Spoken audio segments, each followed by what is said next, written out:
Voici ce qu'il faut savoir sur les actualités financières de cette semaine. Il se passe quelque chose de plutôt étrange, la bourse fait la fête, mais le marché des cryptos pleure. D'un côté, on a l'euphorie aux USA avec le Nasdaq et le S&P 500 qui prennent de 4 à 5%.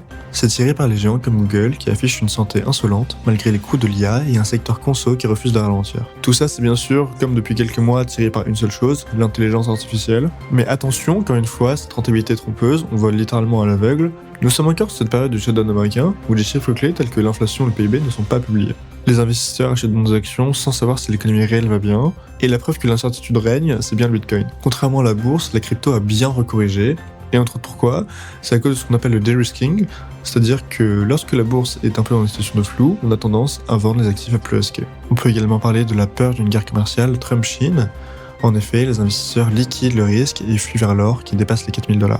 L'indice de la Dallas Fed est tombé, moins 10,4%, c'est la 4e contraction mensuelle. L'activité réelle ralentit et l'inflation reste collante. Le fameux soft landing reste ainsi très fragile. En bref, la tech monte seule contre tous, et le prochain juge de la paix, ce sera Salesforce qui publie ses résultats mercredi prochain. En clair, c'est un peu le chaos, et pour ne pas te perdre, je t'invite à t'abonner sur Instagram, Twitter et YouTube.